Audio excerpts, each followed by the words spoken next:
Angst stinkt nach Fisch. Wenn du nicht weißt, was das bedeutet, dann sind wir schon zwei. Hauptsache, du bist hier.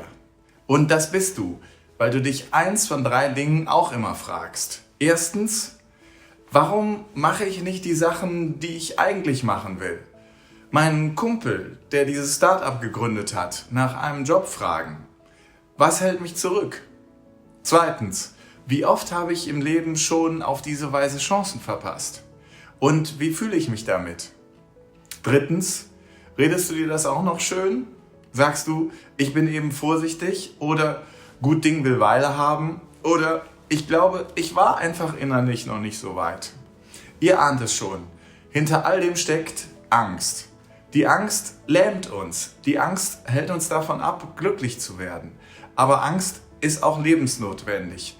Warum das so ist und was du dagegen tun kannst, beantworte ich in den nächsten Minuten.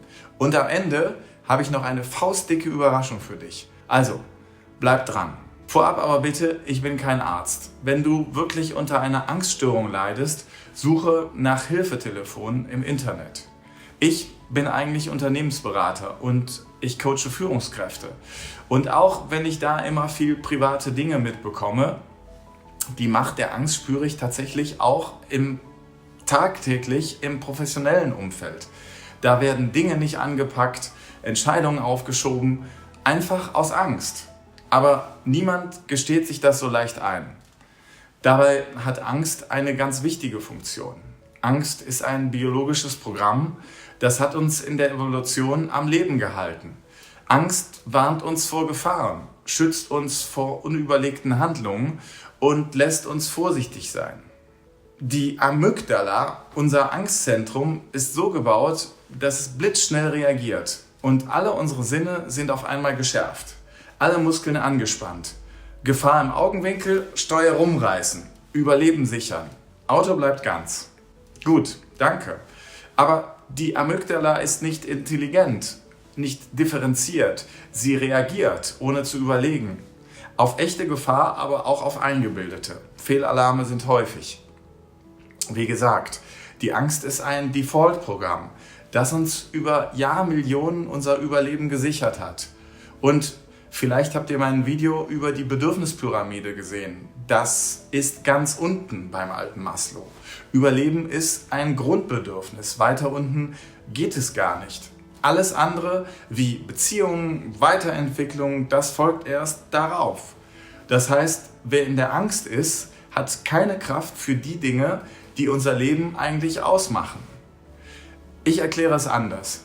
Der Angstmechanismus war mal so gedacht, dass wir beim Aufkommen einer Gefahr kurz super aufmerksam werden. Da wurde das Flight-or-Fight-System angeworfen. Also ich wurde blitzschnell in die Lage versetzt, mich super schnell aus einer Situation rauszuziehen, wegzulaufen. Das ist eben Flight. Oder wenn das nicht möglich war, dann musste ich mit dem Maximum der möglichen Körperkraft drauf loskämpfen. Gegen das wilde Tier oder den wilden Krieger. Und das funktioniert bis heute. Vielleicht habt ihr ja schon mal diese Videos gesehen, wo Menschen in einer Gefahrensituation komplett über sich hinauswachsen und blitzschnell ihr Kind vor dem heranfliegenden Auto retten oder plötzlich jemand unvermittelt ganz weit springen kann, um einem herabfallenden Ast auszuweichen. Das ist möglich, weil der Körper sich komplett und ausschließlich auf das fokussiert, was ihn bedroht. Das ist bis heute so bei Menschen und auch bei weniger entwickelten Tieren. Zum Beispiel funktioniert das auch bei Mücken, leider. So, und nachdem die Gefahrsituation durchgestanden war, so war das zumindest mal gedacht, war wieder Chillen auf dem Baum angesagt. Die Atmung wird ruhiger, die Muskeln verlieren die Anspannung. So war das gedacht. Und so ist das auch nötig, denn der Körper hat ja nun auch andere Aufgaben. Aber jetzt kommt's. Heute haben die allermeisten Menschen Dauerangst und merken es noch nicht mal. Und ich sehe das immer, wenn ich in Deutschland bin. Ja, einige wissen es, ich lebe seit 2017 auf Mallorca und finde hier die Kraft und die Ruhe für meine Arbeit mit meinen deutschen Klienten. Denn es ist ja alles viel entspannter hier. Die Spanier wissen nicht nur, sich zu ernähren, sondern auch zu leben. das mediterrane Klima tut natürlich ein Übriges und ich merke, wie ich viel glücklicher und produktiver hier bin. Und wenn ich dann in Deutschland bin, sehe ich, wie die Angst die Leute im Griff hat. Da gibt es eine regelrechte Angstroutine. Kriege ich den Bus? Ist die Bahn pünktlich? Schaut mich die Kollegin gerade irgendwie komisch an? Hat mein Chef mich auf dem Kicker? Ist mein Arbeitsplatz sicher? Ist der Wirtschaftsstandort Deutschland in Gefahr? Was ist mit Putin? Was ist mit Trump? Wird alles wieder teurer? Geht mein Partner fremd? Hat die Dönerbude schon zu? Viele Menschen haben sich an dieses Gefühl der Angst gewöhnt. Sie merken gar nicht mehr, dass sie den Kiefer zusammenbeißen, die Schultern hochziehen und beim Autofahren die Zehen anspannen. Chronische Angst, unnötiger Stress. Du fühlst dich blockiert. Und Angst, die uns eigentlich retten sollte, sabotiert jetzt unser Wohlbefinden, unser Glück. Wir denken immer wieder darüber nach, was alles Furchtbares passieren könnte. Und der Körper stellt sich darauf ein. Angst wird zu einer emotionalen Sucht. Ein Angstkreislauf entsteht und verstärkt sich von selbst. Ich denke über mögliche bedrohliche Situationen nach, ich fühle die Angst, ich verhalte mich wie jemand, der Angst hat, ich denke darüber nach, ich fühle die Angst, fürchterlich. Und Joe Dispenza geht noch weiter. Durch Angst werden ja Stresshormone ausgeschüttet. Gleichzeitig werden Wachstumshormone zurückgefahren. Der Körper konzentriert sich voll auf die Gefahrenabwehr. Und wenn es, so nehmen wir es an, um Leben und Tod geht, ist keine Kapazität mehr da, um sich um Zellteilung und Zellheilung zu kümmern. Deswegen seine Schlussfolgerung, dass Stress viele Krankheiten auslöst, weil der Selbstheilungsmechanismus nicht mehr funktioniert. Und was sind die Folgen? Eine Angst vor dem Glück, weil Glück ja erstmal etwas Neues wäre, das Veränderung bedeutet, Unsicherheit, Verletzlichkeit, weil ein Gehirn, das auf Angst programmiert ist, etwas anderes braucht. Kontrolle, Sicherheit, Status quo. Das Glück sprengt die Komfortzone, macht einen angreifbar. Und deswegen sind über 80% aller Lottogewinner nach 2 Jahren finanziell schlechter dran als vor ihrem Millionengewinn, weil sie mit dem Glück nicht umgehen können. Was macht Angst mit uns und was können wir dagegen tun? Erstens, Angst vor dem Glück führt zu Selbstsabotage. Wenn ich den Erfolg unbewusst verhindere, Chancen ablehne, natürlich unbewusst, als Angst vor den Konsequenzen der Veränderung, die plötzliches Glück mit sich bringen würde. Zweitens, Angst vor dem Glück führt zu Perfektionismus, indem ich völlig unrealistische Standards setze, mich selbst überfordere, um dann einen guten Grund zu haben, nicht glücklich sein zu dürfen. Drittens, Angst vor dem Glück führt zu Beziehungsangst, indem ich Nähe vermeide, Partnerschaft sabotiere, aus Angst vor Verletzlichkeit. Und viertens, Angst vor dem Glück führt zu Zynismus. Glück wird kleingeredet, ins Lächerliche gezogen, um sich vor der eigenen Sehnsucht und einer möglichen Enttäuschung zu schützen. Pervers. Und viertens, Angst vor dem Glück führt in die Opferrolle. Man fühlt sich hilflos, gibt die Verantwortung für sein Leben ab, um nicht aktiv das eigene Glück gestalten zu müssen und sich der Angst zu stellen. Ist dir da etwas aufgegangen? Das, was dich sabotiert, ist eine irrationale Angst. Sie hält dich in der Komfortzone des Unglücklichseins gefangen. Es ist Zeit, diesen Teufelskreis zu durchbrechen.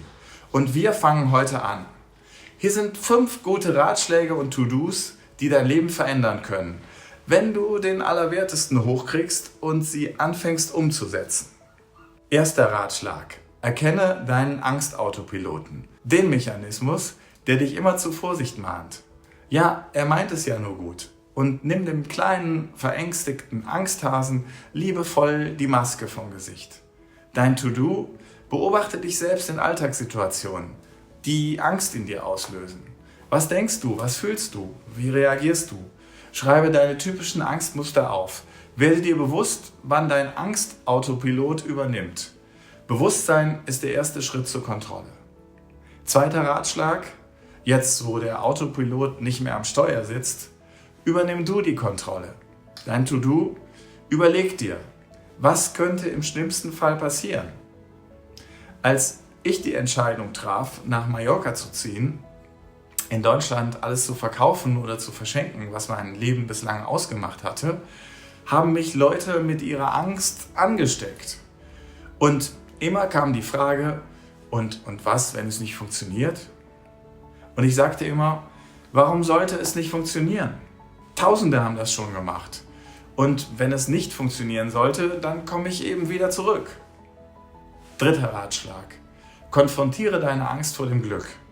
Dein To-Do, stell dir vor, du wärst wirklich glücklich.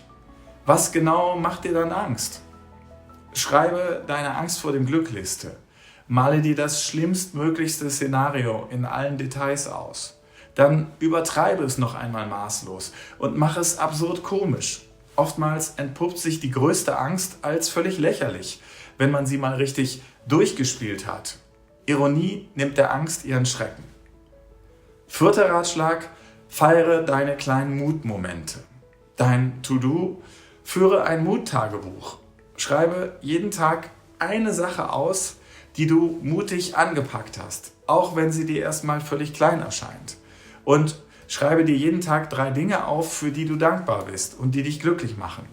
Fokussiere dich bewusst auf das Positive und stärke deine Glücksmuskeln. 5. Ratschlag, such dir Verbündete gegen die Angst. Dein To-Do, sprich mit einer Vertrauensperson über deine Ängste. Das kann dein Partner, ein Freund, ein Familienmitglied oder auch ein Coach sein. Teilen erleichtert und verbindet. Du bist nicht allein mit deiner Angst. Denn denke dran, du kannst deine Gehirnprogrammierung jederzeit wieder ändern. Dein To-Do, nutze Affirmationen, Visualisierungen und Meditation, um neue neuronale Verbindungen zu schaffen. Stelle dir regelmäßig vor, wie du mutig und glücklich dein Leben gestaltest. Verankere positive Glaubenssätze in deinem Unterbewusstsein. Das geht, aber das braucht Zeit. Gib dir diese Zeit. Hauptsache, du fängst an. So Leute, das war's wieder für heute. Ich weiß, das Thema schreit nach Vertiefung, aber alles geht immer nur in kleinen Schritten. Wenn du jetzt wirklich durchstarten willst und deine kleine Midlife-Crisis nicht als Endstation, sondern als Neustart sehen willst, dann trag dich doch vielleicht in meinen Newsletter ein. Da bekommst du dann von mir noch mehr gute Ideen, Inspirationen und Methoden, um die beste Version von dir selbst zu werden. Der Link ist unten in der Videobeschreibung. Denn ich begleite dich auf diesem Weg, wenn du willst. Deswegen abonniere meinen Kanal, lass mir bitte ein Like da und vielleicht ist auch dieses Video hier etwas für dich. Denk immer dran, ich habe es geschafft. Ich bin so glücklich wie nie zuvor in meinem Leben. Und wenn ich das geschafft habe, dann schaffst du das auch. Ich glaube an dich.